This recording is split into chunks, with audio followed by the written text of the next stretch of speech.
please enter your wash code.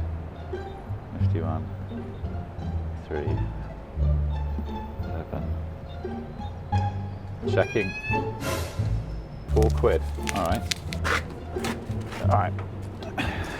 Right, I shall now juggle untangling this. I had a couple of comments in the last few videos. I'll leave them here on the screen somewhere with like a splodge sound effect. And I was sort of umming and ahhing for weeks. I was thinking about them because I read all the comments, and I was thinking about them and wondering whether to bother sort of answering it or not. And I thought I'll answer it while I'm washing the van. So before we go any further, I'd probably suggest this might be a bit of a long video of just talking, so it might be an idea to grab a cup of tea, hit pause now, and then come back. So one of the comments that somebody left was basically, can you explain, I can't remember off the top of my head, but it was something along the lines of, can you explain in a bit more detail your sort of journey coming here? And there was another one where somebody put, how have you managed to get where you've got to in, you know, in like business terms and stuff. All right, I mean, I'll explain it. I've sort of touched on it very briefly, but I'll explain it a bit more depth if you want. It's so cold. It's the middle of winter. It's so cold. So I did my apprenticeship. That was 4 years through a company they were called MJ and Colston back then. They were just like a national contracting company. And I worked for them for 4 years. Got my apprenticeship, and after I got my apprenticeship, they promoted me to the office to be an engineer and to do like the drawing side of it. And I said, okay, I gave it a go.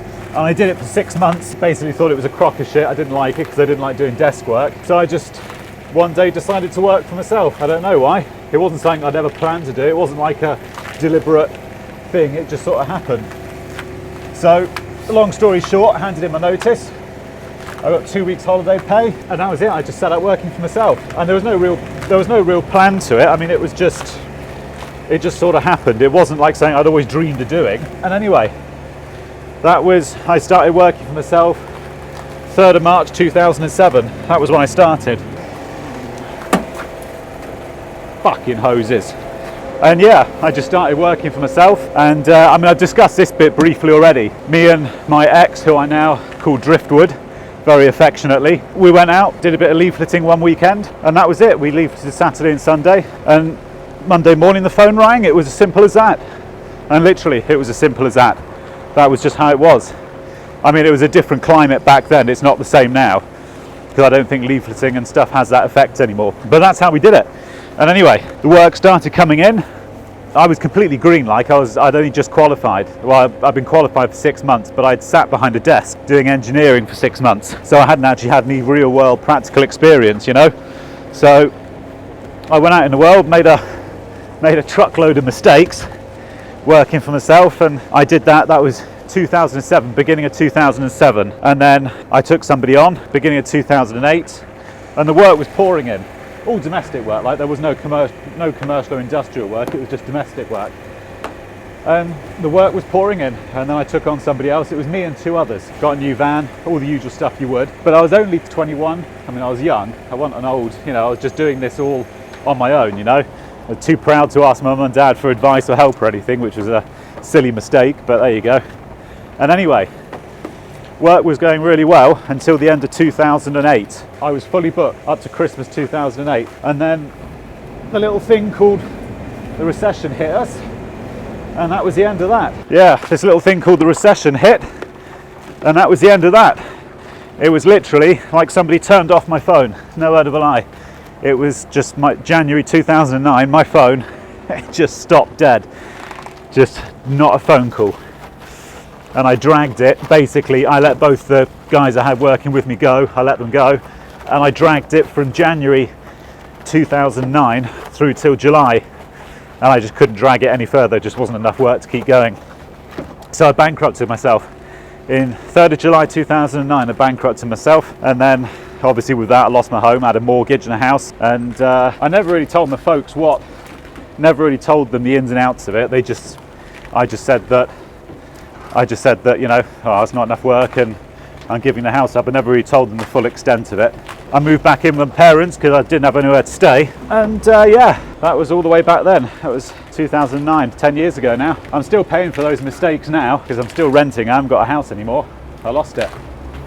But anyway, the point is, I learned an awful lot, mostly about money more than anything, because before I bankrupted myself, I had wholesalers who I'd set up credit accounts with. At the moment, I don't have any credit accounts anywhere.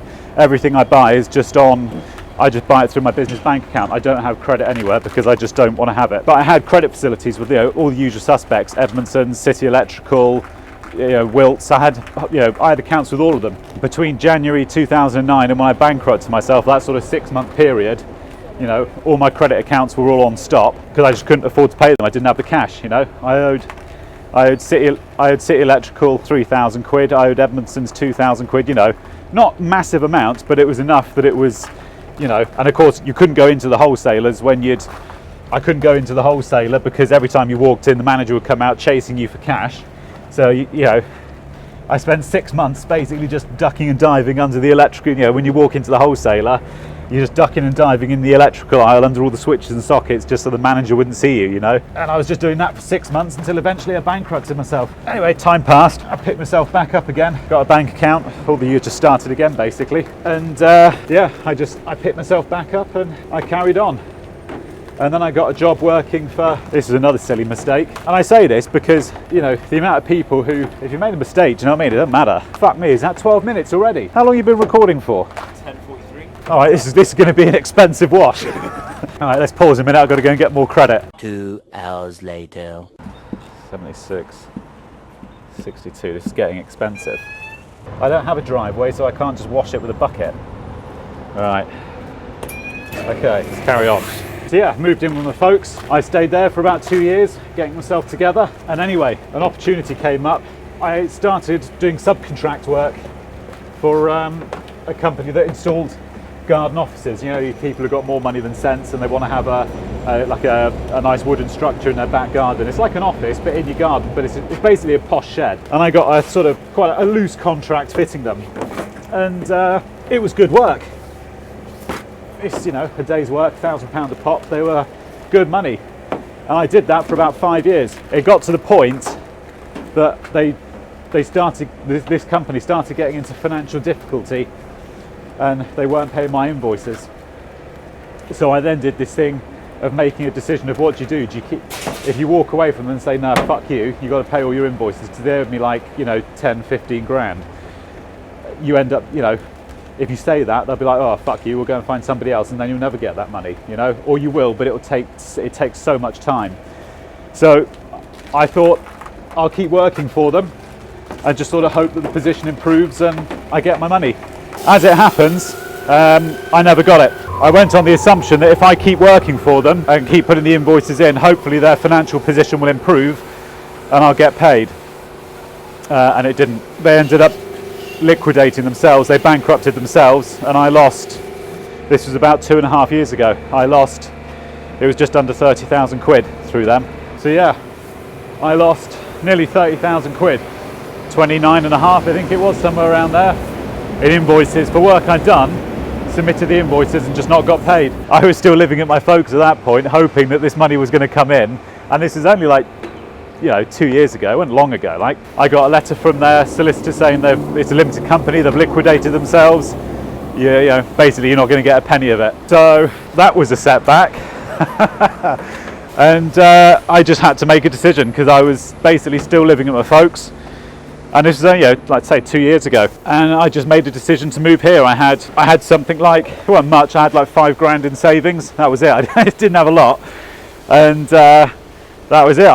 I used all that money to get a deposit on I put 6 months deposit down on a little flat up in Brent Cross. And that was it. I just packed my entire life into the back of my old Renault Traffic, the one that you've seen. And I just moved up here. I just thought I need to earn some cash. I've got to get it from somewhere because I was badly in the shit. And so I moved up here, and that was it. This is what you see now 2 years later. So I moved up here without any client. I didn't know. I knew one client, Mrs. Wahid, her name was. I knew one client, and I just asked. I was desperate. I just said to her, do you have any work? Do you know of anybody who has any work? And as it happened, she said, yeah, I'm having my kitchen refitted. I'm about to have it refitted. I need the electrics doing. Do you want a quote for it? I was like, fuck yeah. It was my first ever job. Fucking cameraman's laughing. It was my first ever job, and it was a big kitchen, but it wasn't huge, like, but it was a good size. I didn't know where to pitch it. I'd never worked in London. I'd been here literally a day. I just hadn't been here at all. And I was like, shit, how do I price this? And I went home and priced it. I thought 1,500 quid-ish. I thought that's a good price, that's a fair price. And I kept looking at it thinking, oh, I don't know. So it then went up to that later that night, it then went up to 2,000, then 2,500, then 3,000. And eventually I stopped at 3,500 for this kitchen refit. And I thought, fuck it, I'll put that price in and just hope for the best. And she came back to me the next day. She was like, Tom, I got your quote. She said it's very cheap. I was like, you what? She was like, I've got another quote here, and I've got, and they came in at 4,700. I was like, well, I've worked for you before. I was trying to be a, competitive price. I was like, what the fuck, And yeah, and that was it. I got the job and I started it. She said, when can you start? I was like, I'm in the van. I'm coming now. And that was it. I started, and I've been doing it for the last 2 years. But I've learned a lot. Like Penny often says that I'm too harsh with clients. I'm too firm, too demanding. And it's not. It's just, after you've bankrupted yourself and you've lost, you pick yourself up from that, and then you lose another best part of 30k from another client. I don't give credit to any clients anywhere. I don't do it at all now. I just refuse to, which is why I've got that chip and pin machine. So yeah, and here I am now. There are numerous people who are all like, if you're working Christmas Eve, you haven't got a clue what you're doing, and your diary's controlling you, and all this bullshit.